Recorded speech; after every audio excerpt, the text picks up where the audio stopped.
voice, Miyagi presence, Miyagi spirit.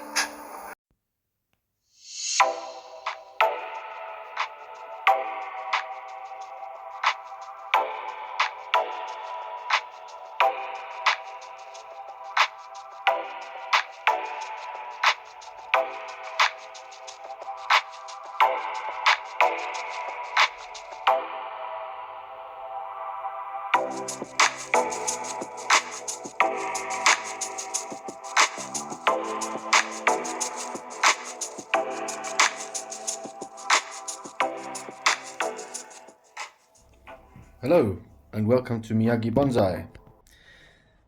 Here we have my 7 to 10-year-old stone pine. Not really sure how old it is, but somewhere around there. I brought it inside for a bit of a tidy up. All the weeds and the gravel's a bit of a mess. I'm going to give it a bit of a prune. I think I might make a new top to it. Don't really like the taper. I'm thinking if I remove this one here, this branch here, and then wire this one up, might give it some better taper to it. And I'm going to trim down all the branches because it's become very lanky and leggy, and then go from there. Okay, so I've cleared up the gravel a bit there, exposed a bit of the nabari. It's looking quite nice. What I'm doing is all of these long branches, I'm taking them back to the first branch, branch like that there, like this one here, and then I'm going to bend that back and wire those flat.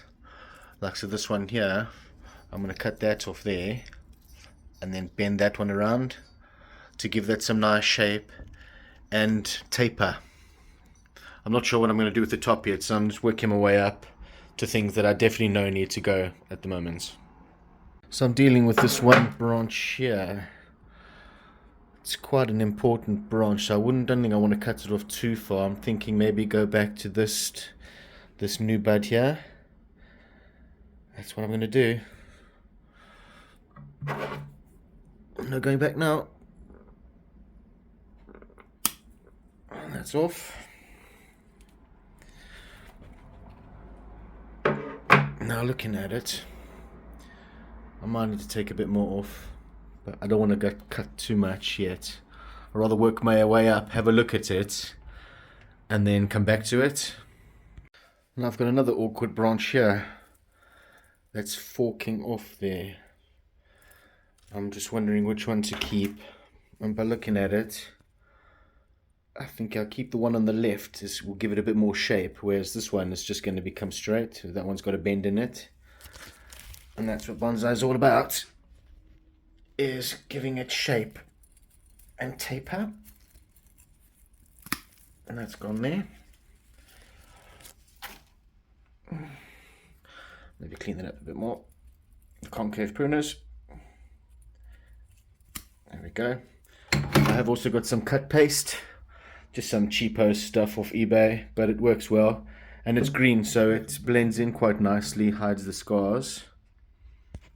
Right, so as I'm working my way up, it's getting more and more difficult to make a decision on what I want to do. So I've got this branch here that's a bit scarred from the wire, which is not really a problem with pines. Actually probably give it a bit more character, but there's so much distance between the first bird here and then so much distance between there. I mean, I've got nice movement there, but it's so far down, I don't think it's going to be any good. And I'm thinking this branch here, because it's sort of a bar branch with that, I may not need it anyway. So what I'll do in the meantime is take it back to this bud here. Maybe that'll encourage some back budding on this branch. If not, I think it's not going to be a big deal if I lose that branch. Yes, now I've sort of got the same with this branch at the top here. Decisions. It's hard to make these kind of decisions on a tree that you want to obviously keep long term, and you don't want to rush it. That's why I'm taking my time on the turntable, just looking at it from all angles. And I'm thinking the best front is actually here. It's not obviously the right way in the pot, but this looks like a really good front. So maybe if I get an oval pot for the tree, that'll work. But in the meantime, I'm going to leave it in that big pot just to let it grow on and get some vigor. Oh, right at the top here, we got this back branch with a bit of scarring on it, but looks quite nice actually. This branch is thicker than the main leader, which is, I don't know, sort of causing a bit of inverse taper. So what I'm thinking on that branch is just to take it right back to there, take some vigor out of it. Yes, and then maybe cut it off there. And then I'll just end up wiring that out a bit. And then hopefully this will thicken up and that won't. Okay, so there we have it. I've taken off quite a lot. I would say more than half of the branches. And I'm just going to go around and put some wound sealant on the branches. Whoops, a bit too much there. That's cool. Put some there. Put one over there.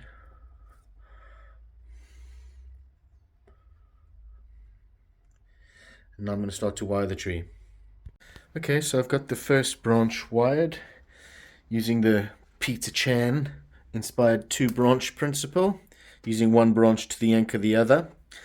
And with all the wiring I do, I like to do loose cage wiring on it to give the tree chance for the branches to set, but also not leave it on too long so that it starts biting in, because I really dislike when the wire bites into my trees. Okay, there you go. There's the tree all wired up with the molar clay top dressing. I've tried to bend all the branches into a bit of a twisty pattern to give it some character. And what I've decided on the top, I'm not going to leave all of that on top there, because this is just going to grow like mad, thicken that up, and it's just going to cause a massive inverse taper, which I do not want. They look horrible. By looking at these 2 branches, I'm looking, this one is quite thick and knuckly. Don't like that. I'll go for the thinner one. Keep the thinner one. Take off this big horrible knuckle. There we go. That's gone there. And that one at the back. I think if I leave that one on, it's also going to be like a knuckle. So that one's going to come off.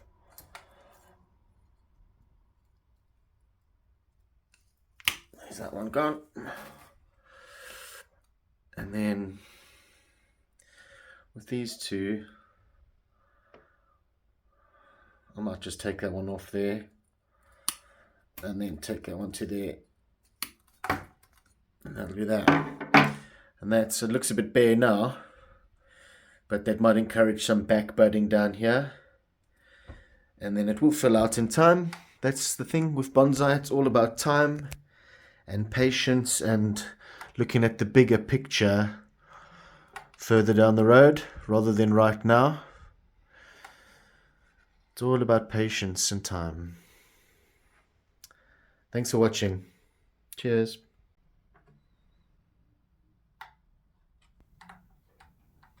This bonsai have strong root.